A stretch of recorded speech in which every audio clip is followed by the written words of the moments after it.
With the United States declaration of war, ordnance began a mad rush to gear up arms production and match rifle to rifle, machine gun to machine gun against the best available in the conflict. However, one uniquely American weapon would also be fielded. But to what effect?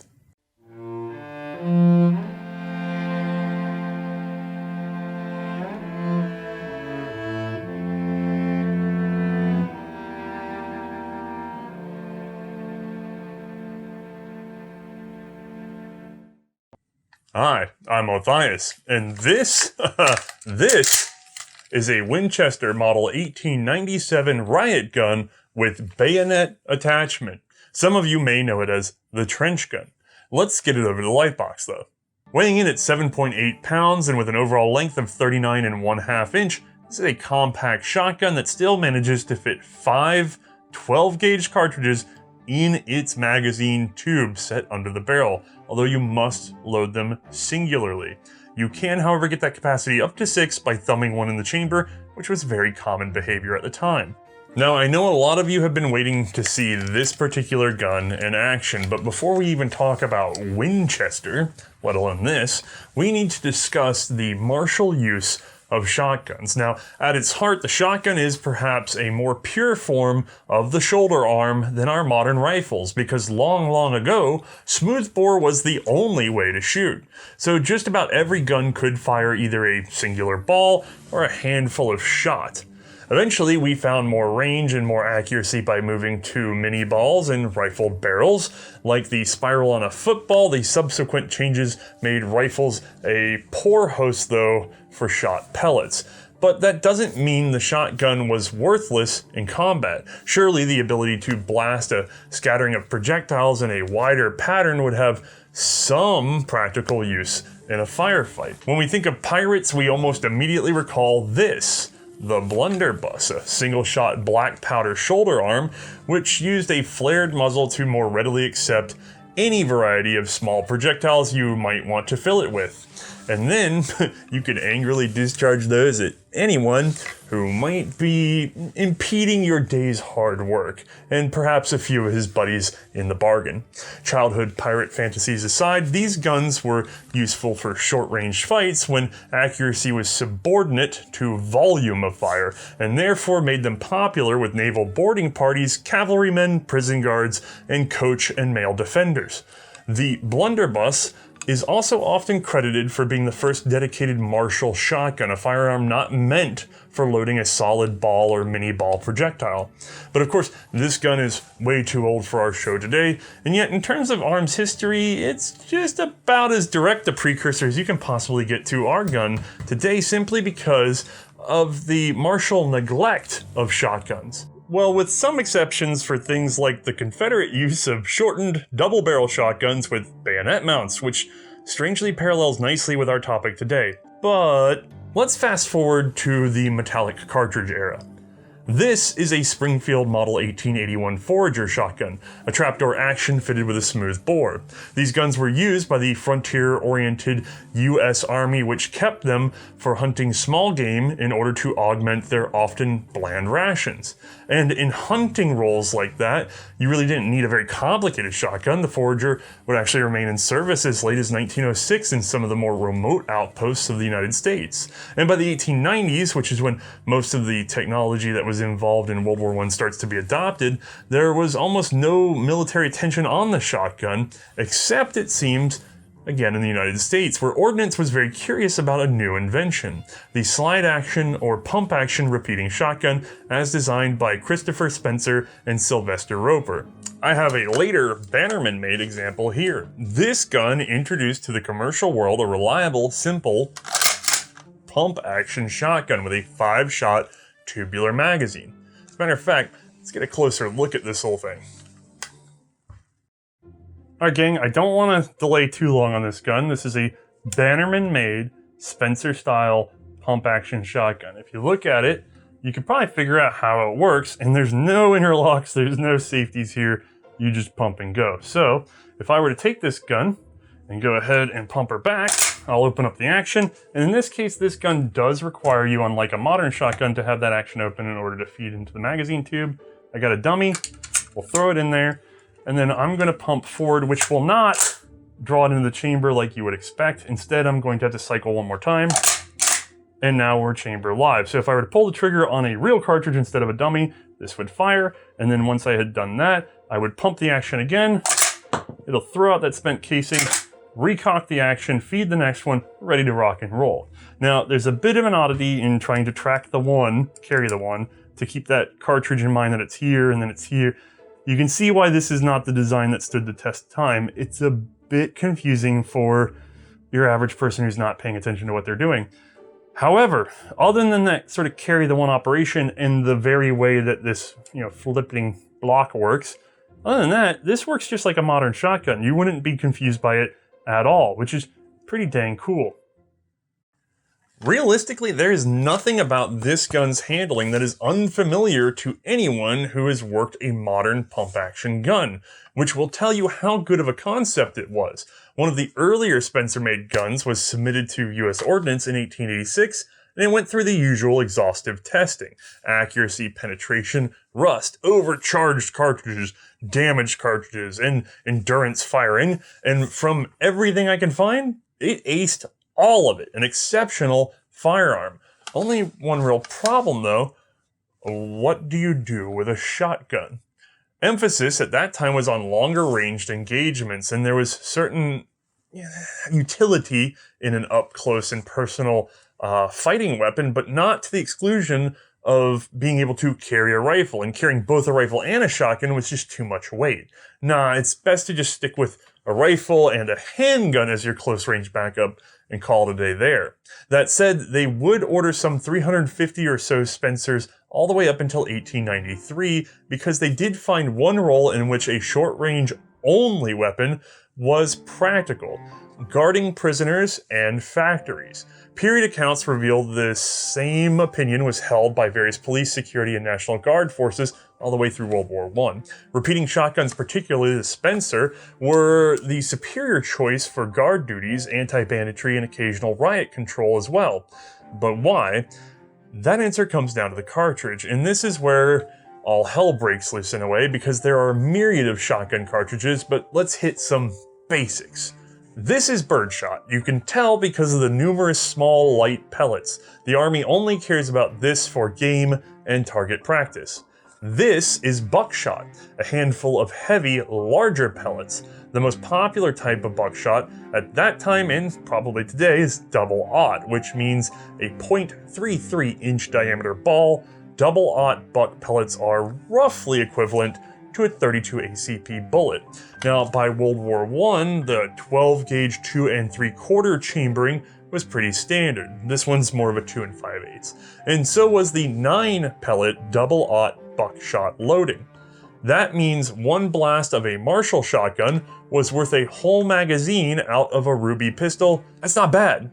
Now, the pattern or spread of the shot, that would depend on several factors. The cartridge construction itself can have some effect, but mostly we think of barrel length and barrel choke, which is what we will call for now the diameter at the muzzle. Choke patterns are better discussed elsewhere though, because combat shotguns are almost exclusively cylinder bored, meaning no real choke distortion, which is best for getting a wide spread of buckshot pellets. Okay, so we get a lot of firepower, and we get it in sort of a blast cone, like a big projection outward. I can see that you'd like that for something like riot control, but why guards specifically, whether prison or buildings or whatever? Well, there's two reasons here. One, there was a strong belief that shotguns required less accurate fire to hit a man on the run, and to a degree, that is true. You are getting a cone much larger than a single shot, but you still have to aim and lead and other things. They're not, wonder weapons. The second and more important advantage for guard duty is that shotgun pellets lose speed and thus lethality very quickly. In other words, they are much less effective at longer ranges, which seems like a bad thing until you realize that guards are usually going to be shooting either indoors or at night in urban areas. So a shotgun can really limit the damage to the surrounding populace and give you a good blast at the perpetrator. They were also often cheaper than rifles, making them a good alternative for the budget conscious. This practice leads us to the Riot Gun, a shotgun with a 20-inch barrel cylinder board, specifically geared for use with 12-gauge double-aught buck, maximum spread, lower muzzle velocities, and easier handling in tight places. Now, no one seems to remember the thousands of US Spencer riot guns, so I think it's time that I introduce another man entirely. The biggest repeat guest star on our show, John Moses Browning, an American firearms inventing machine. He was at this time still wed to Winchester repeating arms, and he had put the repeating part into a lever-action shotgun, the model 1887, which the US Army also reviewed briefly but found wanting. Now, the 1887 was a much bigger success in the commercial market, and yet still seemed to lack the reliability and handling of that Spencer pump gun I had, so there was nothing for it. Winchester would have to develop a pump-action shotgun all of their own, and luckily Browning had a notion of an improved design. He sealed the idea up with a patent way back in 1890, and it would take Winchester some 3 years to get it to market, resulting in the Winchester Model 1893, their first pump-action and arguably the second ever slide-action shotgun. Boy, was that one argument, though. This isn't our story today, but basically Bannerman, who now owned Spencer's patent, hence the Bannerman shotgun I had, they went after Winchester over their patent on the slide action, which prompted Winchester to buy up prototypes and even manufacture examples from patent information on prior slide-operated designs in the firearms world. Ultimately, Winchester would win their case, and the right to produce the 1893, which proved to be a fair success, selling some 34,000 or so in just 4 years of production. While it did not appear in the catalogs, Winchester also produced a Riot version for military and police use. This was doubtlessly marketed directly. 50 1893 shotguns, I'm unsure which configuration, were purchased for ordnance testing in 1895. Chief of Ordnance Brigadier General Flagler would appoint a testing board in December of that year, which convened in January of 1896. They abused the 1893 the same as they had the previous Spencer, and found it overall to be an improvement and worthy of military service. And in the final statement, we see exactly what they expected of it. The board has therefore no suggestions nor recommendations to suggest in the way of improving the gun for the use of sentinels in the military service. Sentinels is a word for guards. While the military was happy, the commercial market wasn't quite as easily contented. The 1893 required numerous manufacturing changes over the few years it was produced. Most of these were performance or reliability improvements, but the shotgun market was also turning to smokeless powder faster and faster, and early smokeless was terrible in shotgun shells. It liked being compressed to higher pressures and was more easily affected by ambient moisture. Large paper shells, they weren't an ideal home for early smokeless powder, so misfires, specifically hang fires, were really common. But that rapid pumping action, yeah, you're going to get a lot of cartridges that are actually exploding while already being ejected. The market also moved from a 2 5/8 inch shell length to a 2 3/4 inch shell length being more common. So Winchester would eventually stop chasing individual changes and take one big swipe at fixing all of the 1893 up to the best possible gun today. This resulted in the creation of the model 1897, which actually carried on from the 1893 serial run, so there is no 1897 number 1. MSRP, $25, though I have seen period Sears ads as low as $17. This is why people like Sears. By 1898, they would introduce a new variation, the takedown model. At only $2 extra, this became the most popular option by a mile. Now, it's been repeated often that Winchester recalled the previous 1893s, but actually that just began in 1901. If you sent in an 1893 for repair, they would optionally send you an 1897 as a replacement. That's likely because by then it probably was cheaper to just give you the 1897 than to keep trying to repair an 1893 with parts that you're no longer stocking. And honestly, those parts can't interchange because there's a fair few differences between the two guns. The receiver shape for the ejection port, the addition of a magazine pinning screw, shorter receiver holding bolt, the operating handle received an internal spring, the slide lock took a release pin and plunger. The breech block was straightened out and took a new firing pin lock. The magazine received a new collar to prevent spontaneous disassembly. The stock was lengthened and given a different drop, and a shell guide was added to the carrier block to prevent cartridges from escaping whenever you held the gun slightly over center to the right. So yeah, pretty much everything was changed a bit. Probably the biggest feature, explored on the 1893 but implemented on the start of the 1897, was the recoil lock, which meant that if the hammer were to, this guy's a little out of spec, if the hammer were to drop and there is no bang, like right now, and you were to try to open it up, nothing. You gotta go forward, click, and then you can open up that action. This goes a long way to prevent those hang fires from popping off outside a battery. The 1897 was initially offered in 12 gauge only, but would expand to 16 gauge as well in 1900, but never to 10 gauge. That was the exclusive domain of the Winchester 1901, which in turn was not produced in 12 gauge either. Now, if Winchester thought getting into a new model number would stop the flow of tiny little fixes, well, no, the first 3 years saw a lot of minor changes, and each time a letter was placed above the serial number in order to kind of keep track. George Madis, in his Winchester Handbook, points to 37 major and 52 minor changes made in the first 12 years of production of this shotgun. The 97 was a living canvas for Winchester. If anyone is curious, the letter above the serial was E by the time of our riot gun today. Okay, it's not exactly our trench gun, but mechanically it's all we need. So let's get a closer look at this commercial Winchester 1897 to better understand what we're really talking about. All right, gang, check it out. We got a 97 here, although this is a mixed master. Very early C block, missing some later features of the gun, but with a thick wrist and later, yeah, this is all over the place. This is like you'd find in a pawn shop in America anywhere. All sorts of features repaired over the years because they've had such long lives and they're such well-built guns. Now, this one was borrowed in a hurry because Mae's pristine example is over at Bruno's being pulled apart in order to do the animation, and we realized we wanted to show you a demo long gun with takedown features. So, quick tour. We got a long shotgun with a high comb semi-pistol grip coming into our receiver, a takedown assembly. We got our forestock and magazine tube with barrel. In this case, a nice long barrel. This one is set to, if we check the other side, right about in here, you won't be able to see it clearly, but I will see the letters CYL, cylinder bore. You may see full, you may see imp for improved, you may see mod for modified. Choke settings are something that you will have to look up on your own for what they do, because that is not part of our military shotgun series. Okay, so here's our gun. Coming from the Spencer, we have one big advantage, which is that I can take a dummy cartridge and load it whenever I want, even with the action closed.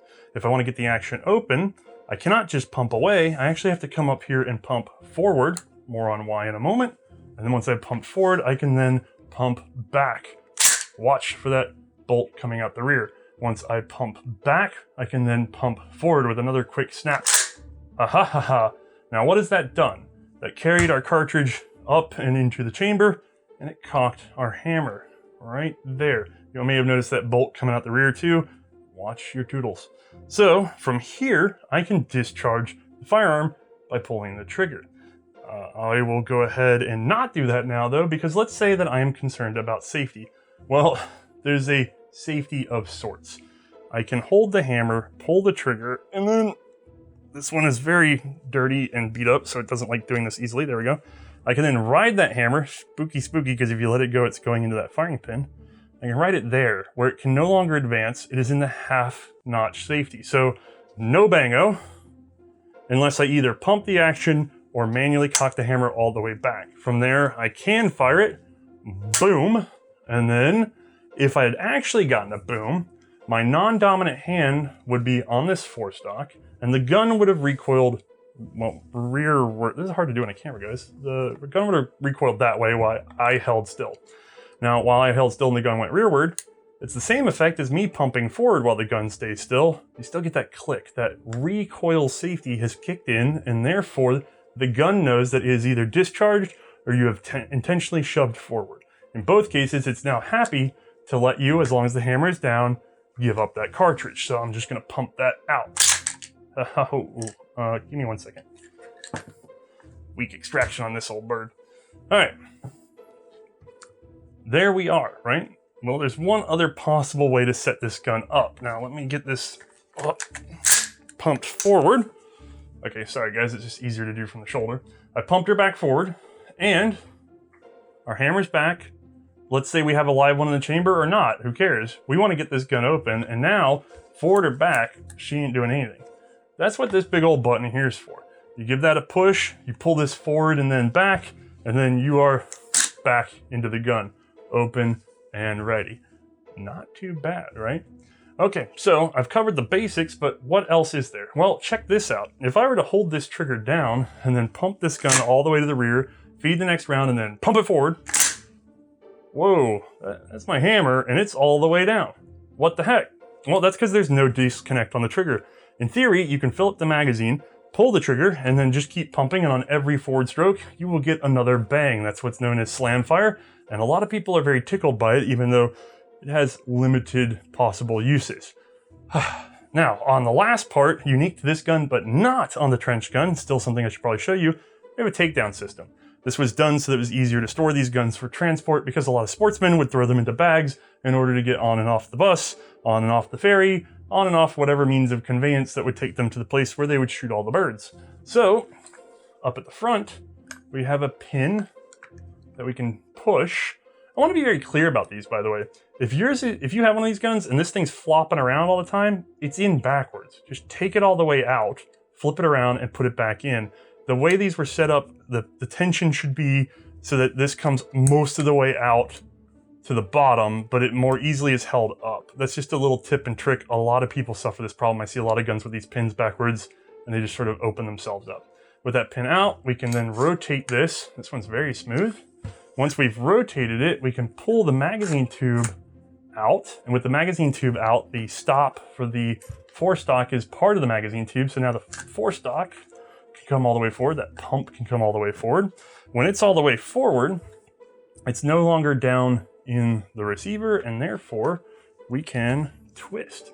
We twist about 90 degrees, and then feel for it, we are out. There's an interrupted screw design that allows this to lock together, and now we have two halves of a shotgun, much easier for transport. That's not too bad. Oh, I guess there's no time like the present really to get a look inside one of these things and see how it actually works. First, we'll load up the tubular magazine with 5 rounds of 12 gauge. Note, the cartridge stops in orange. Pressing the action release is only necessary when the hammer is back. This button depresses a set of internal pins, the longer of which connects to the recoil lock bar. This in turn blocks the path of the action slide's arm. Pressing the button flexes the recoil lock. The same is achieved when the hammer is down. It flexes because the front is snagged on the tail end of the action slide's arm. If we pump forward, this recoil lock is freed to tuck out of the way. Now we'll focus on the action slide arm's shaped lug. This rides in a path in the carrier, causing it to drop and unlock the action. From there, the lug itself is mostly neutral, as the locking surface under the bolt is what pushes the carrier the rest of the way. Pumping forward, the action slide arm's lug does more work, guiding the carrier back into the lock position. The bolt is operated by the same action slide, though not from the small projecting lug. Instead, the body of the slide arm impacts a hook, which in turn drags the bolt along rearward. The hook drops onto the action slide arm so that it can be pulled back forward, camming up and releasing the action slide on the forward stroke home. A sear is suspended between the trigger and hammer, part of the carrier assembly. When the trigger is pressed, it releases the hammer, which in turn strikes the firing pin. This time, we'll continue holding the trigger back and cycle the action with the pump. Just as the action comes to lock, the sear connects again with the still depressed trigger, and the gun immediately discharges. This is slam fire. The 97 does have an out-of-battery safety on the firing pin. This spring-loaded block keeps the firing pin locked rearward until it is depressed upwards by the closed carrier assembly. Here is the cartridge guide, which really only helps keep ammunition from escaping before chambering. As the carrier opens, it strikes a projecting screw, lifting it higher than the carrier and helping to cup the next cartridge. As the carrier rises, so does the guide, until it impacts the bolt and is shoved back down. The front of the carrier assembly, here in orange, displaces the cartridge stops, releasing just the next cartridge in the magazine, which then rests on the carrier's forward face until it drops clear, allowing the next cartridge to feed, but also freeing the stops to prevent the one behind. If we lower the hammer into the half-cock position, we can see its deep-set notch, which won't allow us to pull the trigger. In this position, the hammer also blocks the second pin connected to our recoil lock release, meaning we cannot unlock the recoil lock and therefore the whole action is frozen until we return to full cock. And finally, the extractor and ejector work just like you would expect. Almost immediately, the 1897 was a runaway success. Sales were so strong that it became sort of the de facto repeating shotgun in the market, dwarfing the Spencer design that it sort of spawned from. Roughly half of all photos I see of sporting shotguns in the hands of people from 1900 to 1940 are Winchester 97s. They are everywhere. And they weren't just popular for sport. Law enforcement, security firms, and couriers like American Express, well, they bought them as well. So where does the US Army come back into the picture though? Not until after the Spanish-American War. Having soundly defeated Spain, the US found itself administering the Philippines. We went over this in detail in our Colt News Service episode, but just to review. When the US went into the Philippines, they mostly bribed the local Muslim minority Moro peoples in order to give themselves an uninterrupted fight with the majority Tagalog. Once they were properly civilized, they now tandemed with the Tagalogs in the Philippine Constabulary. They took on the Moro. Specific to the fight with the Moro are two distinct types of fighter. One is the guerrilla, which is exactly what you would expect, regularly smuggling weapons, disguising as civilians, and planning dangerous surprise attacks. The other, well, I don't have a photo of that guy because he's a rare one. That's the Juramentado. Now, that's a sort of pseudo-religious, crazed suicide attacker armed with whatever he could lay hands on, which was usually a variety of spears and swords. Juramentado is actually a Spanish name for a native Moro tradition which involved a man praying, receiving blessings, shaving all of his hair off and dressing in all white, and then often binding his limbs to prevent blood loss from minor to major injuries before arming himself and going on a one-way mission to kill a specific target or group of targets. The practice is a bit nuanced, and I won't claim to understand it all, but what you should know is that a true Juramentado is usually a more individual, personal choice and less a common sight than a regular guerrilla. Both, however, were apt to leap at soldiers with terrifyingly long and sharp weapons, and I'm betting a fair share of guerrillas got into that limb binding thing, which again gave them a much slower death in the face of bullets. In the dense jungle environment, these short-range attacks were devastating even against better armed US soldiers. Plenty of these ended with one or more US servicemen dead from a split skull with a native fighter at the end of his bayonet. The Krag Jorgensen and .38 caliber Colts were not cutting it. This would lead to a reissue of the Colt 1873 single-action revolver with its .45 caliber cartridge and the adoption of the Colt 1909 chambering the same. Basically, the US forces in the face of these surprise attacks were favoring the most possible stopping power they could get out of their first shot on target because they were afraid of not getting another shot on target. And curiously, there was one gun that seemed to do the trick that was already in their inventory. This would be the Remington 1893 or number 3 single shot shotgun. Roughly 5,000 of these had been bought between 1900 and 1901, presumably for both the utility of hunting and to equip native troops. Regardless of why they were first ordered, now years later with the Moro surprise attacks, the Remington single shots were proving to be man-stoppers. As a matter of fact, I know of at least one account in which a simple shotgun proved effective. It's a bit violent, so viewer beware. This is taken from Jungle Patrol by Vic Hurley. As the mad Mohammedan hurled down the company street, his eyes fixed on Sergeant Oswald Homilius as the first object of his attack. The sergeant went down, pierced through with the spear. Riddled then with bullets, the Moro turned methodically to the nearest American soldiers. Racing into point-blank fire, he cut down 4 American troopers with his barong before Lieutenant Coppock was able to deliver a full charge of a shotgun at close range. Yeah, we're gonna need more shotguns and something other than single shot, please. You got any of those 1897 riot guns? Yeah, that's the stuff. Buy up whatever you can lay hands on. Nah, we don't need a special run. Yeah, to my knowledge, there was actually no distinct production for the 1897 riot gun for the Philippines. Instead, the US military bought up a normal amount and only a few hundred or so. It's even been suggested that many were full length and later cut down for the Philippines. Now, the Philippine 1897, that means it's a bit more bespoke than later wartime purchases. Ultimately, the shotgun would not be the wonder weapon to pacify the Moro, by the way. That was done with a mix of politics, payoffs, punitive campaigns, and, well, some religiously motivated post-mortem defacement of human remains. These were different times. But still, the US now has had a taste of the Marshall riot gun in combat, again a fresh taste. Unfortunately for the 1897, the conflict was largely over by 1912 and there still wasn't a great demand for a standard issue shotgun. Its role was still completely niche. And that would be the whole of our story today, if not for the fact that war were declared.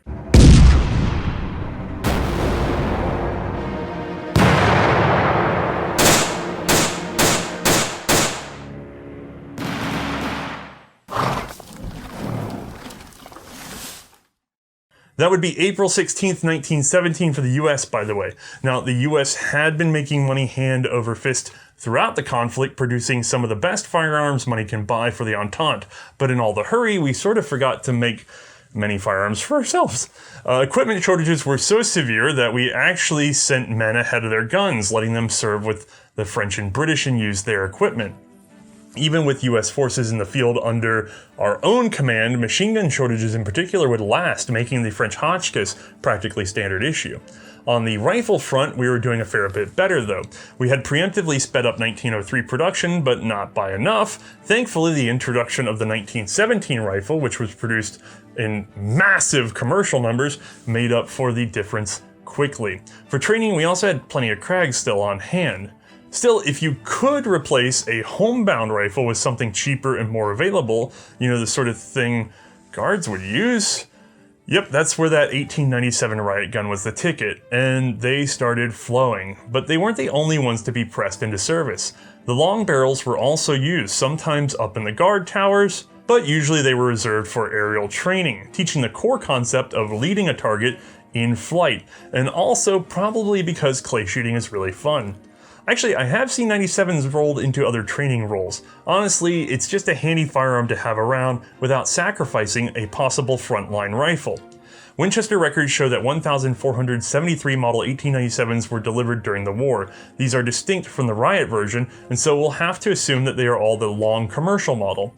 This only represents direct orders. Many more could have been bought from retailer inventories as needed at specific bases or commands. To my knowledge, the full-length 97s were not US property marked and are indistinguishable from regular period commercial production. I have found exactly 0 applications in which a commercial style was used in combat. So again, when does the trench gun become a concept? Period sources claim the original shotgun in combat idea came from William G. Eager, a resident of Valdosta, Georgia, who apparently wrote to the War Department that an automatic shotgun should be used in combat. Regardless if his notion was the actual start of it or not, we do know that it was floated by Major General John J. Pershing. This was the commander of the American Expeditionary Force, old Blackjack himself, who had served in the Philippines as an officer, and so he is intimately familiar with the particular anxieties of close quarters fighting and the use of the riot shotgun.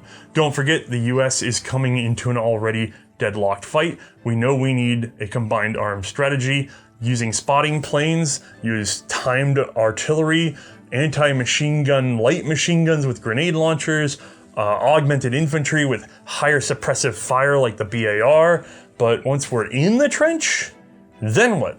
We still have to kill those guys directly, man to man. Those things are cramped, narrow, and they take hard right turns every dozen yards. To Pershing, the suggestion of a shotgun for trench clearing was inspired.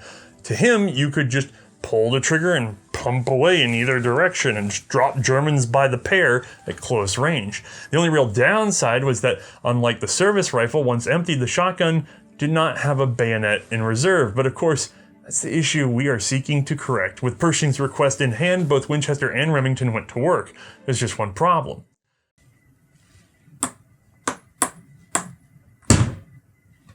Yeah, that muzzle ring isn't going to work out. Now, if you're Remington, this apparently isn't an issue. Just dig out the old rolling block bayonets and maybe open them up a scooch. That's not going to work on a standard issue 1905, though. To be fair, neither was Winchester's solution. They were producing the model 1917 bayonet, which was a clone of the British pattern 13, thanks to their prior production of that P14 rifle.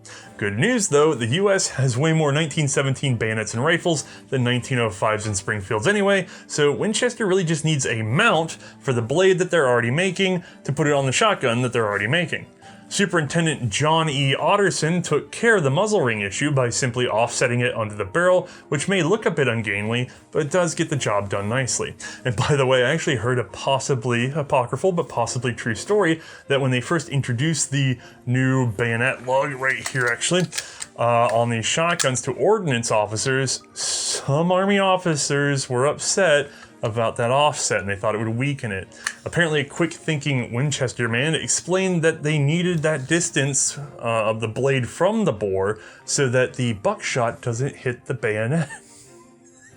I have a feeling that solves a lot of problems quickly. It's like a 1918 Dilbert cartoon. Right behind the bayonet lug, engineer Henry Brewer added a ventilated steel handguard meant to allow handling of the shotgun in bayonet fighting after dispersing the contents of the magazine. This whole package becomes the Type W, and fitted on a riot gun along with some sling swivels? Well, you finally get this guy today, so we can finally take a better look. Now overall, this guy has the same general features as the gun you saw before. High comb, semi-pistol grip, wood stock, although in this case, sling swivel down the bottom for slings. I'm gonna bring this back up. Same receiver, except in this case, fixed frame. We don't have that separate piece that ties our barrel and our magazine tube all together into one assembly. As we come forward, you're gonna see a heat shield that's for doing our bayonet fighting and grabbing, and then to get further forward, we got a sling swivel, and we've got a whole bayonet lug setup. Now, what that does is it allows us to do something with this particular guy. So we'll just and we'll take that and shove it right on there. Check it out. Just added another 1.5 feet to my shotgun. It's pretty cool, but I might put an eye out, so I'm just gonna, oh God, like every collector does this. Shove these things on and can't get them back off. All right, so we're back in and we're done wiggling our camera. I want to point out something else about this particular bayonet lug. What it does is it has 3 screws that fit into 3 notches in the underside of the barrel, and then it tensions down. So you have a little bit of forward and back control and a lot of like squeezing yoke. We've got riveted and ground onto this more sort of robust steel column. We got this much thinner sheet steel perforated heat shield. Now on the World War I guns, we've got 1, 2, 3, 4, 5, 6 rows. Later on in World War II, there's going to be a simpler pattern. Also in World War II, this will be a takedown, not a fixed frame. So, fixed frame, World War I. This screw right here just keeps this magazine tube from rotating, by the way. Okay, I want to point out one last feature up here though, before I forget. This guy actually also adds to the function of being a magazine hanger. So normally you would have a device that hangs the magazine. As a matter of fact, I still have our 97, so let me grab that. That guy right there. See him? He holds on the magazine. There's no need for it when you have the bayonet lug, because the bayonet lug does the hanging. These guns are valuable and therefore very often faked. The markings are faked, the bayonet lugs are faked. They'll leave the magazine hangers on with the bayonet lug. If anything is wrong with the gun is wrong, just discount it. The value is too high and the fakes are too numerous. There are probably 5 fakes for every one real trench shotgun. I don't know why, other than they are very easy to fake, and the difference between a $200 97 and a $2,000 trench gun is significant, so it's worth doing the fakery. If you want to buy one of these, you must go buy Bruce Canfield's book that we referenced for the series, because he does a lot of detail work on the serial range, features. All of it must be straight before you commit your funds. Don't get taken, guys. All right, so I'm gonna slide this down. While we're at the action, which works the same as the previous gun, I do want to point out one key difference from our much earlier gun, which is that instead of a screw here, we have these buttons. I've got them on both sides. Now, these are linked to the springs that retain our cartridges. So if I pop that guy in there and I want him or the rest of his friends back out, I can just do a double pinch. And I can unload the gun. That's actually extremely convenient. I know a lot of you guys have maybe dealt with older guns and had to sort of cycle everything out of the magazine. It's a little annoying to have to feed stuff in the chamber just to get it out of the gun. What a nice improvement. Of course, when that possibly works, we're gonna find out the cartridges could be a little sticky. All right, so that's our trench gun. No other major differences from what you saw from the commercial series. And really, a lot of the differences that you see are not any different than a commercial riot gun. If this were a commercial riot gun, it would not have the sling swivels on the rear, it would not have this heat shield, it would have the regular hanger, and that would be about it. There's not gonna be any big changes. I do, however, wanna show you some markings. Patented plastic and pokey, and now I'm pointing CYL right there, cylinder bore. All of these will be cylinder bore guns. They will all be 12 gauge if we're talking about US World War I contract guns. If I flip this guy over, you're gonna see a pretty much hand marked, usually fairly crooked, so don't be too concerned about that, US with flaming bomb. There's also a number of other minor marks that appear on these guns regularly, like the Winchester proof marks themselves. A lot of people tell you that these are Marshall. These are the Winchester proof marks. Don't get taken in. The thing that you're really caring about over and above others, just as a quick tip, make sure you got your flaming bomb. Make sure it really is a cylinder bored gun. This is where a lot of them get sort of turned around on, you know, they chop down some full and therefore they say, oh, no, they chop down fulls, and it's like, turn to Canfield's book. Don't even trust this video, folks. If you're gonna spend money, get the book first. It will save you a lot of heartbreak. I deal with a lot of these in my inbox all the time. Okay, so I think that's gonna wrap us up for taking a look at this so we can get back to business. Woohoo! We made it to our gun today. That means we can finally let Mae shoot it, so let's get out to the range. Italian folks are strong enough to cause a mule to sneeze, and those they capture from the Huns are like Limburger cheese. You have to wear a gas mask using smokes made by the French, and English cigarettes will clean out any German trench. A soldier cannot smoke a powder rag. He'd rather have the makings in a bag. If you are not the slack, that's some good tobacco. To some Yankee soldier ride. Bend on the old Bull Durham, and then he'll know you're foreign, because it is the makings of the USA.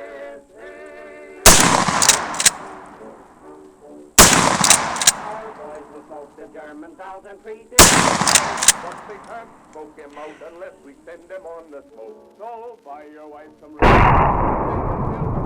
and give all the money to build a boy's tobacco box. Our soldiers are sharpshooters and their wisdom teeth are cut. These Germans leave no time to shoot a butt. If they had butts to shoot, I know they wouldn't care a bit. But it's awful now to shoot a butt when there's no butts to shoot. The Germans may smoke herrings, they may smoke Westphalia ham, but our Yankee guns are smoking day and night for Uncle Sam. The Kaiser can't put that right in his pipe and smoke it too. Don't pretend the voice of smoking is the least that we can do. If you are not the slacker, get a sack of good tobacco and send it to some Yankee soldier right. Okay, this thing is pretty cool, and I'm 100% certain that it was a war-winning wonder weapon, and the Germans were super duper scared. The press at the time also agreed with me. You see, news of the bayonet-fitted riot gun spread fairly quickly, and it struck something of a chord. Americans felt uniquely connected to the shotgun. It evoked notions of the Wild West and the humble sportsman. Also, the idea that we would win the war with this one weird trick that no one thought of. Well, it was too much to resist. So, as early as May 1918, we start to get quotes like these, which I lifted from Outdoor Life. Firing from the hip, holding back the trigger and pumping the forehand, the shooter can lay down a perfect barrage in front of him that will be effective for more than 100 yards. We wouldn't ask for anything better than one of these guns with a full magazine of buckshot shells and, if you please, plenty more of the same sort of ammunition, cramming full every pocket that there is in a uniform. With such a gun, even at night it would be almost impossible to miss your opponent at anything like fighting distance. They were really selling the crap out of this gun, and it had not even remotely reached the trenches yet. This one is my personal favorite. The only umbrella that will assist anyone when the trench shotgun is showering pellets over the universe is an armored tank. Oh snap, this thing sounds awesome. When are we issuing it? Well, supposedly Pershing ordered 10,000, but that gets murky for reasons we'll cover in a moment. By June of 1918 though, we do have a known memo which records 5,000 were already on hand. 4,000 were heading off to prison guards, and 1,000 were being reserved for patrol duties in no man's land at the front. That same month, some other memos start flying around, setting up the basic field tests for live fire testing of these particular shotguns on the battlefield. 50 trench shotguns were issued to the following divisions: the 22nd, 35th, 5th, 82nd, and 150 were sent to the 77th. Lucky Ducks. The commanding general of each was directed to report back on the utility and effectiveness of the guns in both offensive and defensive warfare.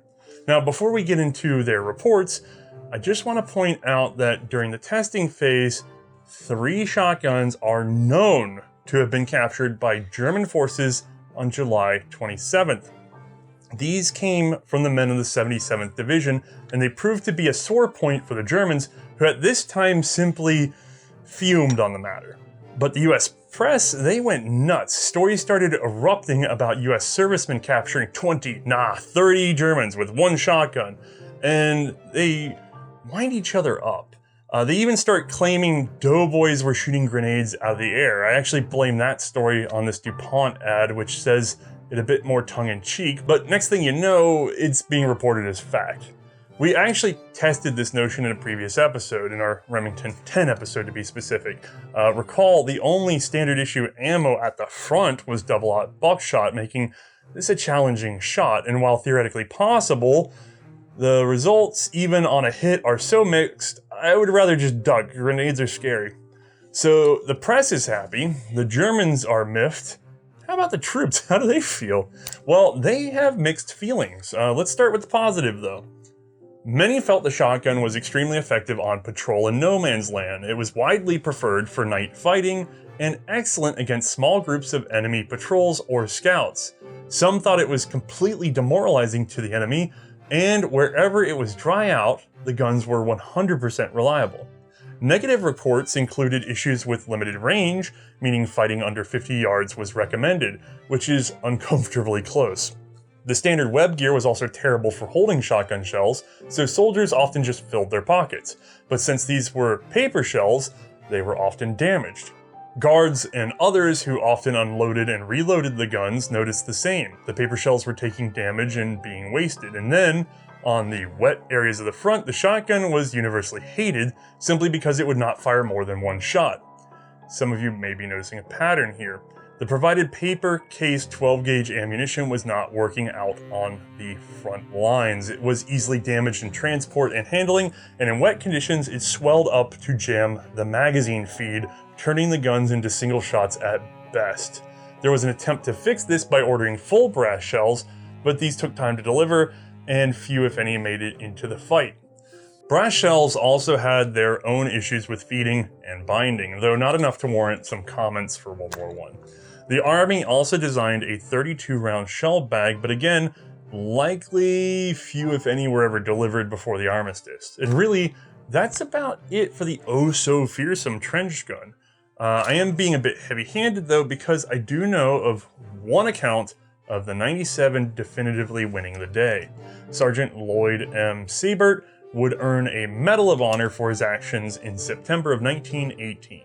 Suffering from illness, Sergeant Siebert remained with his platoon and led his men with the highest courage and leadership under heavy shell and machine gun fire. With 2 other soldiers, he charged a machine gun emplacement in advance of their company, he himself killing one of the enemy with a shotgun and capturing 2 others. Alright, point 1 for the 97 riot gun. It was a devastating weapon in dry weather, at night, and under 50 yards in range. In all other instances, infantry preferred a rifle or a pistol. So hardly the war winner we were hoping for, but still a strong weapon in a very niche role. Unfortunately, the US wasn't the only country to see the shotgun as an opportunity. Having captured more of these things in September, Germany saw an opening to wield the trench shotgun right back at the Entente. Although they did it with paper. They delivered their attack in the form of a cablegram on September 14, 1918. The German government protests the use of shotguns by the American Army and calls attention to the fact that according to the laws of war, every prisoner found to have in his possession such guns or ammunition belonging thereto forfeits his life. This protest is based upon Article 23E of the Hague Conventions respecting the laws and customs of war on land. Reply by cable is required before October 1st, 1918. By the way, that article is one banning arms meant to cause unnecessary suffering, and I know a lot of you are going to scoff at things like gas warfare and the reprisal attacks in Belgium, but Uncle Sam didn't want to needlessly lose his captured boys. The matter was actually put to the Judge Advocate General's office. Brigadier General Samuel T. Ansel reviewed the matter and responded. He found the German protest to be without merit, mostly on the basis that a blast of buckshot is no different than the burst of an artillery shell's shrapnel. Now, because the shotgun was legal in warfare in the US's perspective, any executions of shotgunners by the Germans, well, we warned them that they would be met with reprisal executions of German prisoners of war, and we had a lot more of those. There have been no documented cases of Germans executing US shotgunners and no cases of reprisal, so I guess that threat worked. Germany did, however, take every chance to call the US practice barbaric and savage, which is really what they were after, propaganda, not an actual fear of the shotgun. But of course, tit for tat, the German cablegram gave plenty of fuel to the fires the US press had already stoked about this particular gun.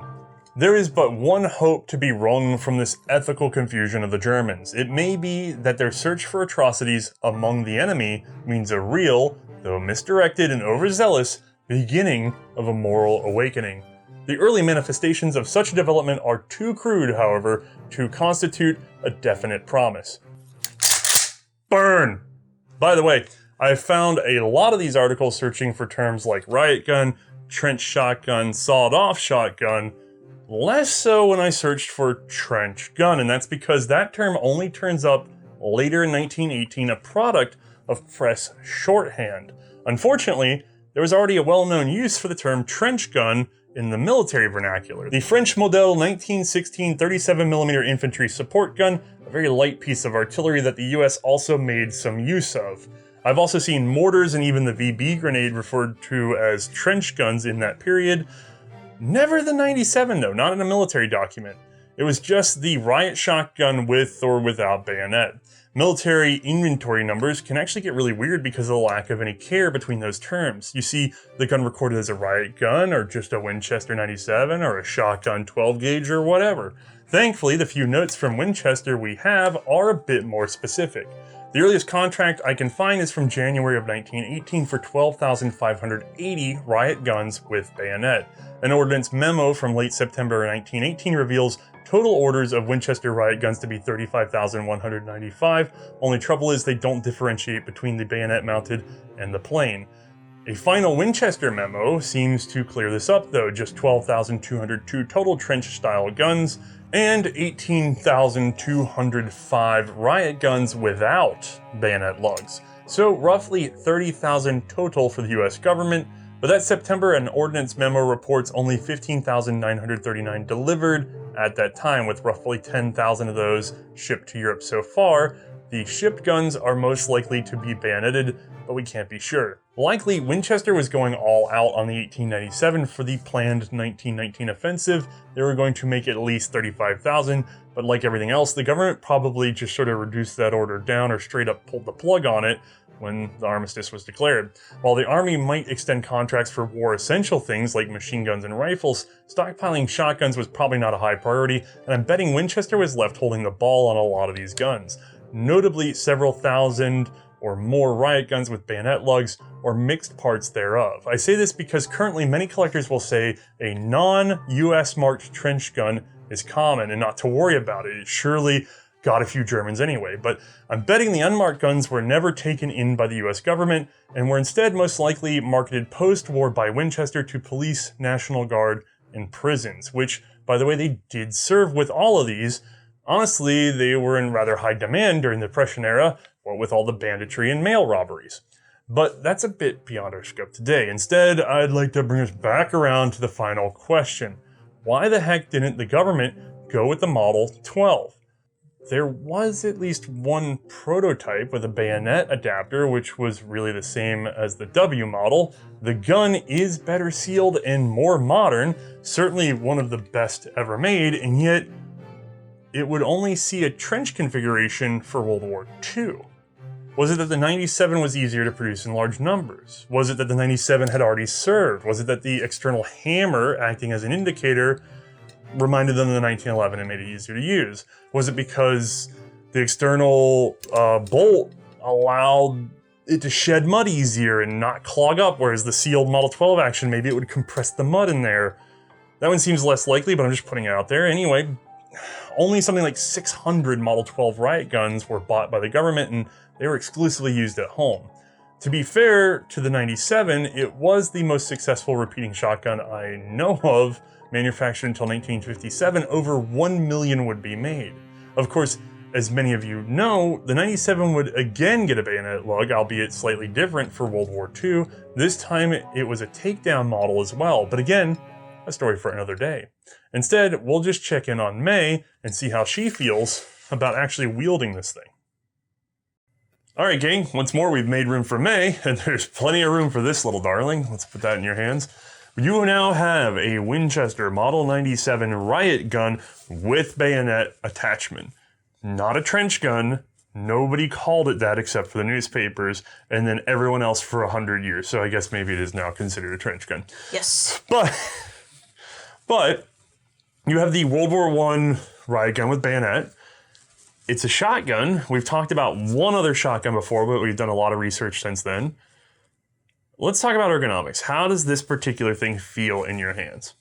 So guys, of course, I'm an American and I own a shotgun. That's not surprising. And I actually happen to own a Winchester 97 myself. I wish it were this Riot shotgun, but unfortunately that is not mine. Mine is a 28-inch barrel, so I'm used to taking that bad boy out to go shooting some clays, having some fun with some birdshot. That's my standard drill. So a shotgun, especially a pump-action shotgun, is not something I'm unfamiliar with. But let's get into it a little bit. So my Winchester has the later, thicker wrist. So when I come into this guy, I'm expecting, a little more girth to it. I love how thin that wrist is. Unfortunately, it is a little more frail than mine, and I can already see it on here. It's got a little bit of cracking on the side that does come with that, which is why they ended up moving onto a thicker wrist later on to prevent that from happening. That being said, I can kind of understand why people would like this better. It feels better, one, and then two, it helped them to kind of create this low dip here before the comb into the semi-pistol grip. And this area this gun dives. It dives into the ground. Amazingly steep drop and then high climb. But it is absolutely necessary simply because when the action is open, look at that. I even kept my thumb as low right here, and it still actually scraped the top of my thumb just a little bit. And that's just because it's meant for you to, one, thumb over with this guy. I would recommend it. And two, it's just to prevent in case you, or a thumb to the side, it does encase your thumb over it does at least protect your thumb some because it drops you very low. Yeah, it looks like they're really trying to prevent you from choking up enough on the gun to accidentally slice the webbing of your hand or beat up your thumb. Right, and then they've got this semi-pistol gut dropped so low down here so that it hopefully keeps you that far back, which it does. And I was actually afraid when I was first handed this that it would push me too far back, too far away from the trigger housing. And no, it actually does kind of it keeps me right up on the trigger exactly where I need to be. So that's not too bad. Now, it does create a very tall, sharp comb. How does that feel against your cheek? I personally like it. Granted, it is a bit sharper than what you're expecting, so I could kind of see how that's something that you're a little bit uncomfortable with, but it places your cheek right where it needs to be up against the comb. So I think it's perfect. It's really great for looking down the sights. Awesome. But overall, fantastic up here in the rear. I'm already digging that. So let's get into some more stuff. Obviously, pump action, something we are all familiar with when using these shotguns. It's not that unusual. However, for this one in particular, you need to remember when dry, hammer forward, you need to pump forward. And you hear that? It was a little tiny tick, not from the chair. No, I heard the chair farting. I know. I know. Come on. I was trying not to do that, but you can hear a tiny little tick when you pump forward, and it's very faint. But that's all it needs. And I didn't want to say it even moves maybe a centimeter or two, if that. But that's all you need, and then you can pump her back. Right. Notice that's all I'm doing. All I'm doing is moving my left hand. I'm just using the forend. I'm not doing anything else with this gun, and I can open her up to go ahead and feed in my rounds. And from here on out, the only thing that's going to be moving aside from my trigger finger is the pump. Like, that's all I need to do. At that point, this gun loaded, it is good to rock and roll. So as a combat person, you're saying you only have to keep track of trigger, pump, trigger, pump, trigger, pump. That's really all there is in your world. If that's all I'm looking to do. Right. Now, for instance, if I'm looking to do something like use the safety, so in the half-cock position, cool, that's great, locks everything up. Locks the trigger up, I can't pump, I can't do anything. I can't even, this button doesn't do anything either. It's dead. When I go to cock the hammer all the way back, well, is the world the same? I can't pump it at all. That's the only time in which this button comes in handy, ladies and gentlemen, is whenever hammer is all the way back, you needed to press it in order to pump forward again a little bit, a little click, and open the action again, and you're good to go. But that's really the only instance in which you'd use that button and in which your world changes from your normal shooting environment. And when you're handling the gun empty, you can just let the hammer back down and then just pump it up. You don't need the button, theoretically. The problem is live chamber, live cartridge in the chamber. You don't want, everybody thinks they have full control of that hammer and then they slip. Same with PPKs and stuff like that. Like, people just slip the hammers, negligent discharge. Right. And so, good thing Winchester, even way back then, gave us a button to get in and out of the hammer back state without dropping the hammer to the half cock or any other position. It's a good button, but it's a button you only need on one occasion. And yet, we still have issues with new shooters from time to time, and Othais has experienced it just as often as I do. You tell them the one instance in which that button is really necessary for you as a new shooter, a new experience with this gun, and yet you'll see them lightly just keeping their thumb on it when they're trying to work the action normal going through rounds. And they don't need to, but for some reason, it's like forgetting to carry the one kind of thing. It's just an extra little step you got to think about. No, it's not even on them. You got to understand, you're being told, okay, you have the shotgun, pump and trigger. That part everybody's good with. Sure. Then if it doesn't go bang, you have to rock it forward and then pump it back. And you don't think you have to explain that. You do, because you're not always handing somebody a live chambered gun. So the first pump, they always pump forward back.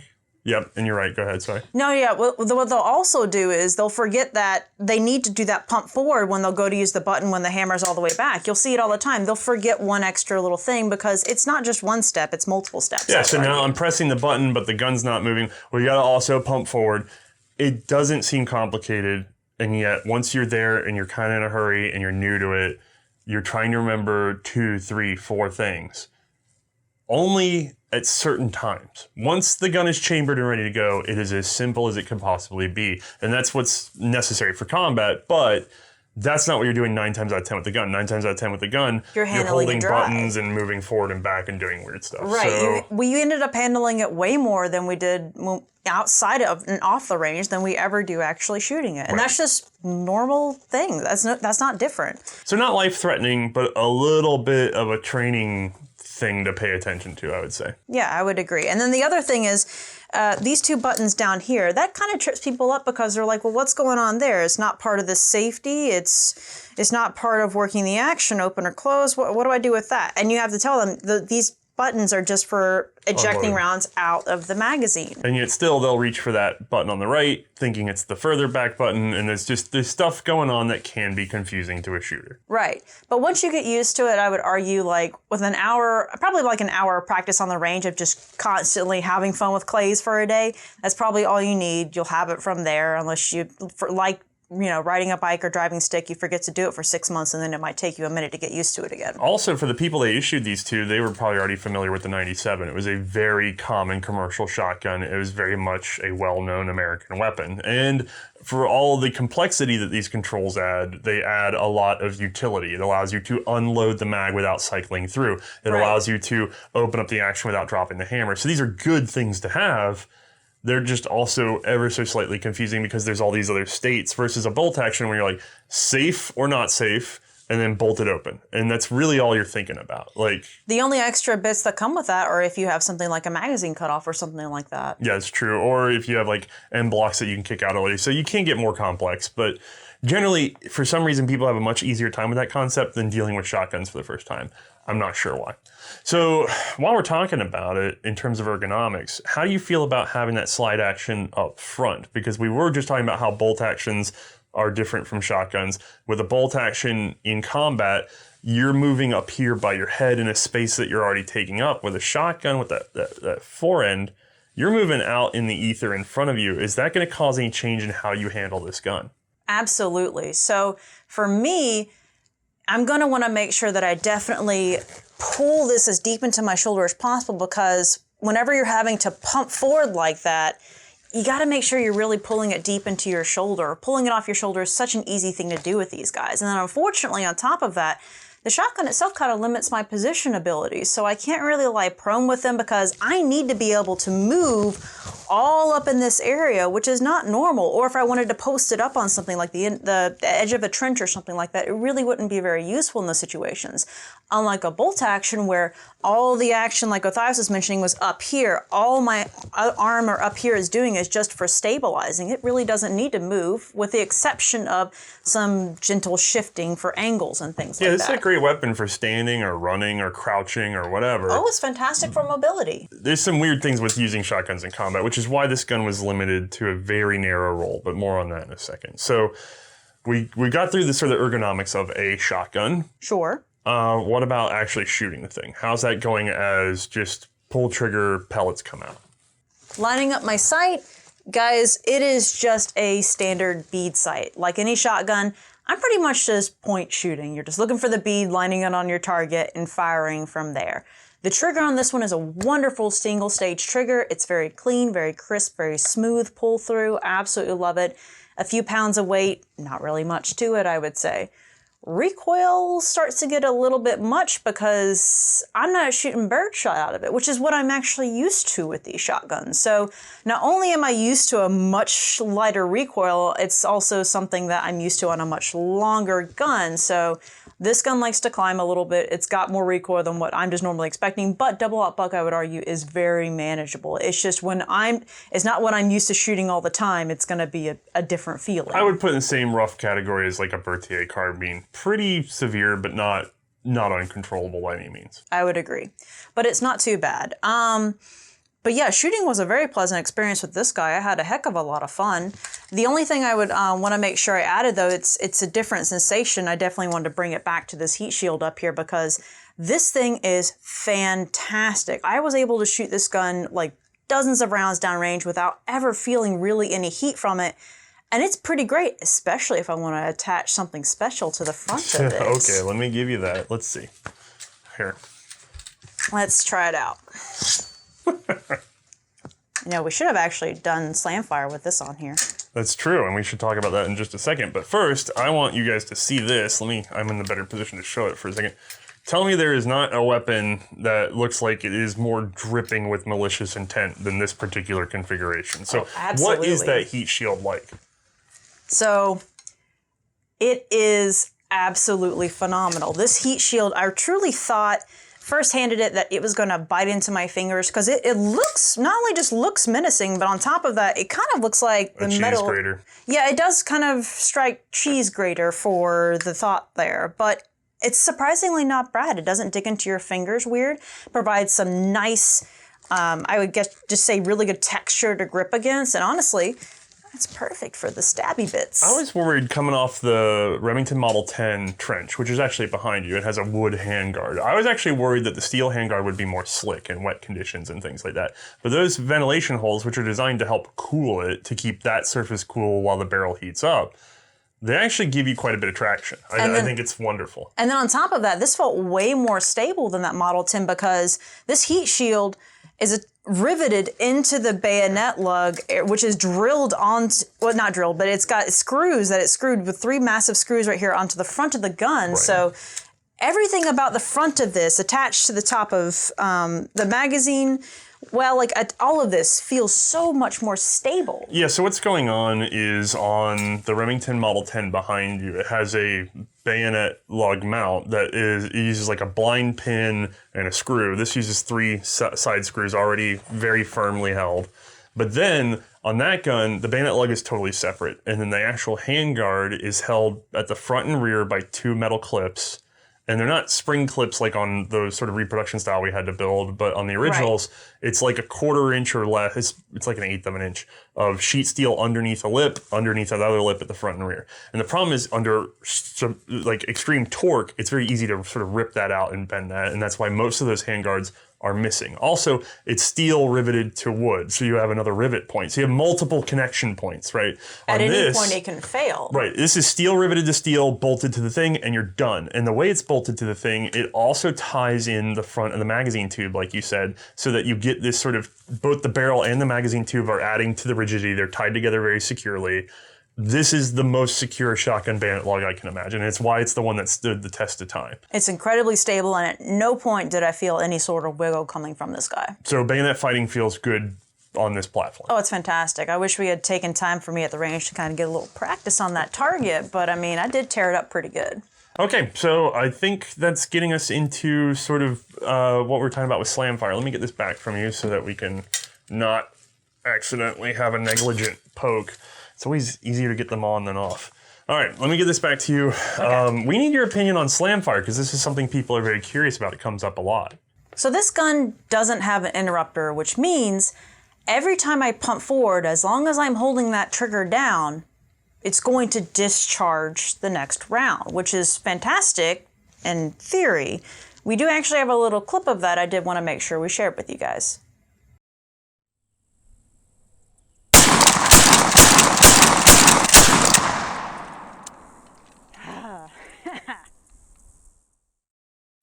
It took a couple tries to get you that fast on it because it's not a thing you like to do. But before you go into that, I want to say we did not do that on the Remington Model 10, and we explained it at the time, but I want to be clear. It's not because it can't do it. It's because that gun being a takedown gun, that sort of sear engagement is separating, and you would pump forward, and then you'd be like, well, nothing, boom! And so there was a delay, almost like a hang fire. And that was too dangerous to be doing a legitimate slam fire with because we'd end up with weird out of battery issues. So we did not do slam fire on that gun because mechanically it is aged out. It cannot do it. This is a fixed frame, is less likely to have those walkouts and therefore did not suffer that problem and run slam fire all day. So point for the fixed frame. But I'm sorry, go back and give us your impression of slam fire. But truly, it was... Don't get me wrong, as just a shooter any old day, I thought that was fun as heck, but not really practical is what it boils down to because you have to be able to pull it down to realign it every single time. And that recoil is so significant that I find myself actually ended up dragging down as much as I could on this forend in order to bring it down from the recoil every single time just to line it back up with my target again. And as a result, I really didn't get as much on target with that as I would have liked. I mean, we did just do a test quick to see, but it wasn't as, it's not a practical use of it, and it just doesn't really come in handy that often, I would think, in battle. Now, I will say that I'm the kind of jackass that has practiced slam fire on other 97s.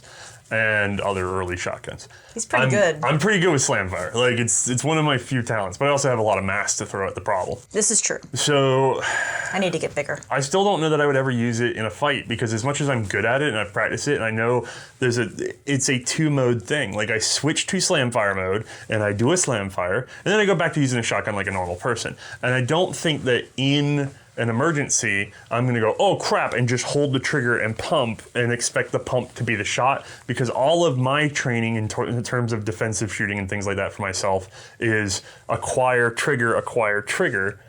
And so I don't think I'm going to be able to create a separate category for not actually using trigger, because that's what happens in slamfire. You're just death gripping the trigger. But all of you know your instinct in a fight is going to be engage trigger, release trigger, engage trigger, and release trigger, unless you're some guy that runs machine guns all the time. That's true. No matter what, a shotgun sound, everyone pretty much recognizes that sound, so I'm going somewhere with this. Okay. I understand that it's going to sound terrifying, but the only thing I could say for the pro for that is on the receiving end of a slam fire, that would be terrifying. Yeah, to hear that just light up. Coming at you? No, I'm good. You'd think 3 guys were shooting at you. Yeah, you really would. Yeah, I guess it is kind of like the Enfield Mad Minute. Like, it's just, there's a lot of noise, but I think that extra moment of actually using the trigger is probably worth it. But still, I would agree. Fun. It's a heck of a lot of fun. You're making a lot of noise and sending a lot of lead, and that part's fun. So while we're talking about it, let's talk about effectiveness of buckshot itself. So we had a 25-yard target, which you guys saw in the demonstration, and honestly, we got rained out, and some of our equipment even got damaged that day. But we went ahead, and without really filming, we just pushed the target back out, kept you in the same spot, and then let you take another 6 rounds at another target. So let's take a look at that damage. And I think you guys are starting to see you can picture in your mind the kind of cone you're getting from this double-aught buckshot. Now, there's a big argument online all the time, armchair-wise, about the effectiveness of buckshot. And I don't want to get into how big or small of a cone at different places, because the thing is, it depends. Where you're standing, where they're standing, length of barrel, the type of ammunition used, the type of wad used, it's really variable. And with the 25-yard target, you can clearly see it was pretty well nailing the one target. Oh, yeah. Now, I think, very confident at 25 yards. Oh, absolutely. And I think it's possible it would have sprayed onto a second target, but that's it. That's the max it's hitting at 25 yards. You're basically hitting one dude at 25. Pretty much. I can't really see it hitting more than one and successfully downing them, because that's the thing. That's what this is supposed to do. It's supposed to down the guy you're shooting at. Yeah, at 50 yards, you're starting to look at maybe you're hitting 1.5 dudes, I think. Maybe, but the problem is that the spray with that at that point, is it going to drop them? You might hit them. It's not really going to probably drop them at that range. Yeah, again, though, you're getting that scatter method of, we're starting, the only real comparable thing to this would be like a submachine gun in 32 ACP. Right. It's kind of a weird comparison, but ballistically, that's sort of where we're at.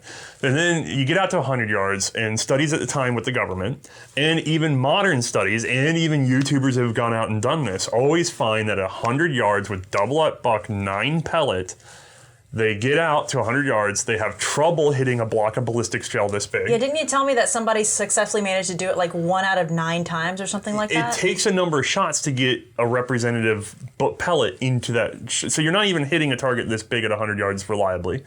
And then you hit it, and you get, say, 8 inches of penetration on ballistics gel, which is not as impressive as it sounds, because most pistol calibers are delivering better than that, or at least that. You know what I mean? Right. We're really comparable to 32 ACP now, because it's like shooting 32 ACP at 100 yards, you know? And it's just, it's not doing what even like government agencies would be considered acceptable damage at 100 yards. And in that regard, the German complaint's kind of making sense, because at that point you are wounding people. So if you're shooting that at guys 100 yards plus away, you're doing more wounding than killing, and you're also not really hitting the guy you're aiming at. You're hitting around him and whoever else happens to be in the vicinity. Yeah, maybe it's possible you might actually hit 5 Germans, but God only knows, what's it going to do to There those is a 5. plausible value to that, too. Yeah. It's just at 100 yards hitting a line of advancing guys and having me like, and getting wounded. And so, like, there's value there. It's just, it's not the kind of thing that we usually think of in terms of, like, actual combat effectiveness. And so that means that this is a sub 100 yard gun, ideally in that 50 yard range or below. And on World War I battlefields, that makes it, don't get me wrong, most of the combat was very close. Not all. And the problem is you're foregoing, like, a 1917 bolt-action rifle is deadly effective at multiple hundreds of yards. Right. And it's deadly effective at 30 feet. So effectively, you're saying it's useful. A bolt action would be useful in all terrain. Well, all ranges. Well, yeah. It's now when you get up into like 3 feet and it's just a maneuverability problem, that's when you need a carbine, but still a bolt action military rifle. The thing that this is good at, that it's truly good at, is a knockdown power. Somebody gets hit with that 8 out of 9 of those, and they are so hard down that you are unlikely to have that thing where it's like they get shot through the collarbone or something. Adrenaline and is pumping. They go down, but then they have a pistol or what. There's none of that, like, that guy might shoot me in the back as I jump over his body. Right. Nah, he's pretty, like, at close range, he's going to stay down, yeah. And then the other advantage to this is the area of effect of the spray. And I know people don't like this, especially modern now. It's been this big drive away from the defensive shotgun because there's that whole thing of like, you don't even got to aim it. And it's just like, yeah, you do have to aim it. But notice this does not have a rear sight. You don't have to aim it nearly as accurately as a rifle because let's say that your shotgun spread only becomes this big, just a couple inches, right? Sure, all right. We're still like 30 times bigger than the area of effect of a single rifle cartridge. Absolutely. It is much better. It doesn't seem like a lot, but that's adding a significant statistic advantage to getting a hit. Well, just think about how many shots of pellet went through that space as opposed to how many hits from a rifle would take to fill it up. And how much mass, too. Yeah. It is dangerous. I'm not saying you just get to spray and pray, but it is a much more dangerous thing to have a circle this big or whatever flying through the air than to have a circle that big flying through the air. I agree. Now, it also has some advantages to being less threatening to somebody who is 100 yards away. So in case you're in a position where you've got men on the other side of the enemy. Also some advantage there because, again, like the being able to defend buildings and not tear up a neighborhood or accidentally shoot somebody through the window of their house. They're very good for urban combat, for not shooting beyond where you want to shoot. This is true. And then the big thing that the government really liked about these, that the Army and the men really sort of gave them the gold star on, was at night. The ability to hear a noise 50 meters distant, point at the sound of it, and just go boom, boom, boom, boom, boom, and a spread. It is definitely fantastic for that kind of night point shoot where you rock and go. If you know at 50 yards or so, you've got a spread like this, and you know that you heard a sound in that direction. With 6 rounds, think of the area of effect that you can have, especially if you generally know where the ground is. So you can just spray this big old area real quick at night, knowing it's not one of your guys because they're not speaking back to you in English. Like it's like you hear something, you call out, you get nothing back, or you get German back, and you just and you hear somebody cry out, and you're like, there it was. He was over there. Let's go get him. I mean, it's silly, but that is an effective use of this, especially because the ability for them to return fire is very, very low. Yes. Because it is dark out. All you have to do is you're maneuverable, you're short on the barrel length and everything. You pump your shots, you step aside. And then they've got to find you with a pistol or a rifle in the dark. Which is, God only knows if they're capable of that, but... As a night fighting weapon, I can't say that. I absolutely agree, yeah. It's perfect for night patrol. So I guess that gets us into our point of, would you take this into battle or not? So, pitch black night, how you feeling? Pitch black night, and I'm on patrol. I need to just kind of point and shoot and, hopefully hit something in the darkness.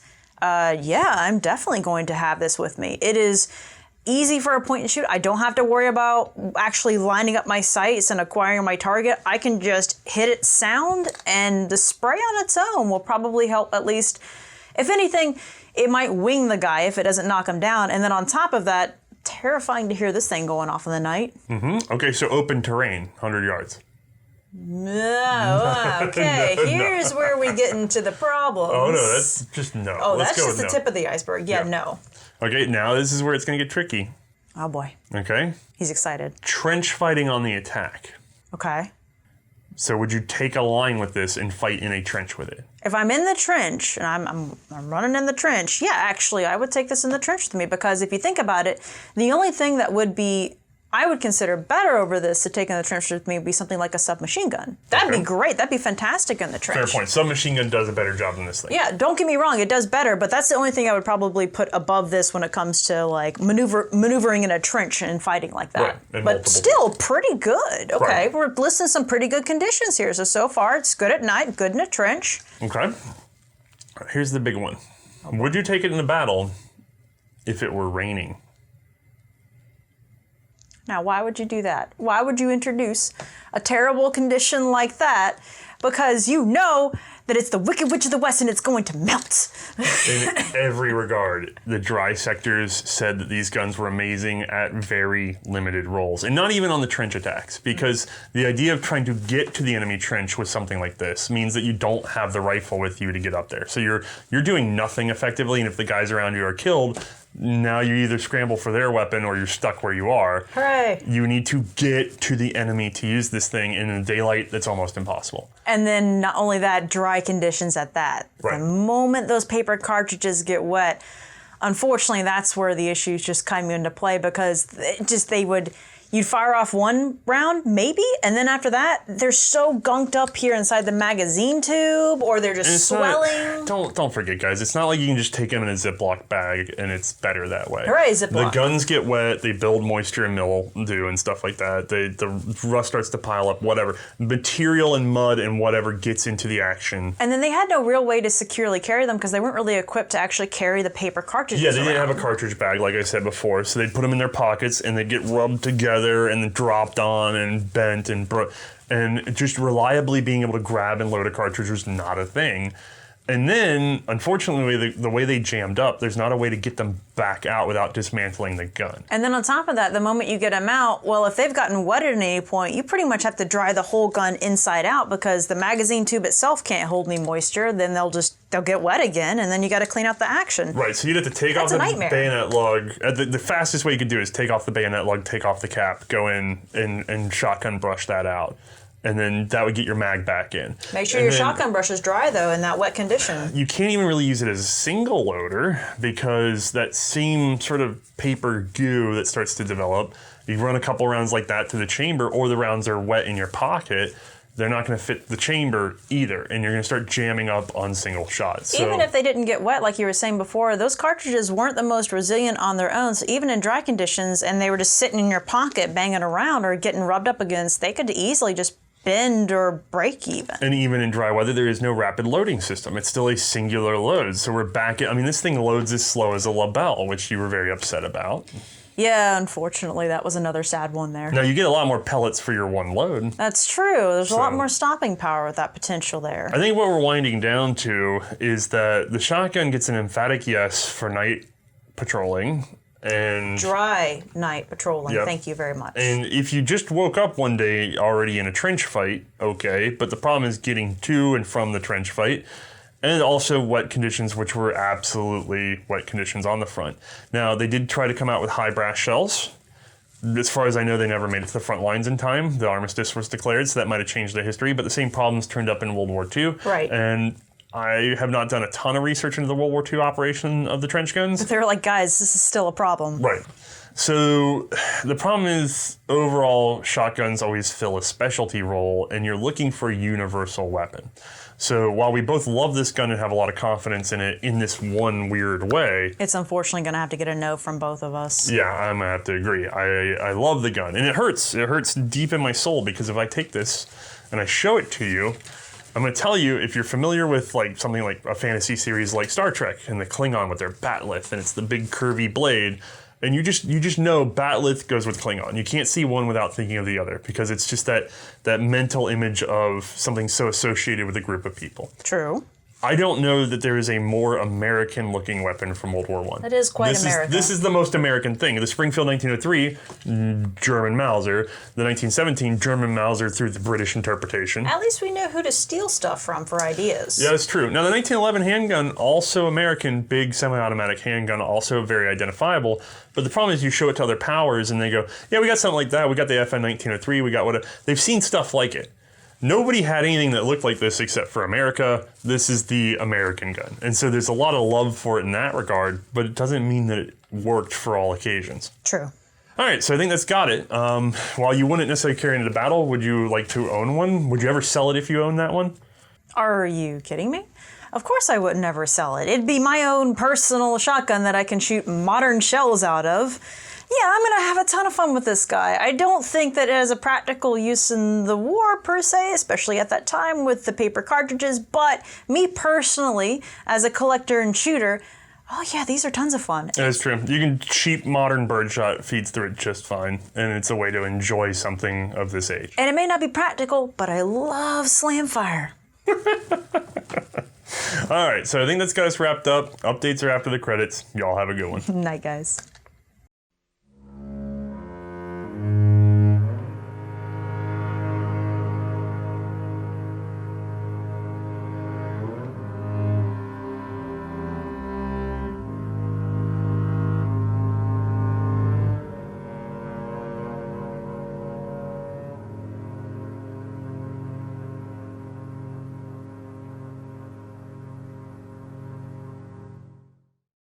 All right, guys, I hope you enjoyed that classic Winchester episode, but I have a classic Winchester announcement. A while ago, we did the 1895 episode as it served in Russia, and as part of that, I had advanced knowledge of this book that is now available. This is Winchester Model 1895, Last of the Classic Lever Actions by Rob Kassab and Brad Dunbar. This is available now, new. A lot of you who deal with research books know these are printed in smaller volume or smaller numbers.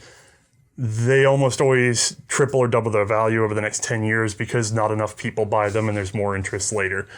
These things are worth their weight in gold in terms of information. And I want to be very clear. The person who usually buys this is someone who already owns an 1895. Next behind that is someone who wants to buy an 1895 and wants to be sure of what they're doing. That is the smartest person in this whole story, by the way. Always get the book before the gun.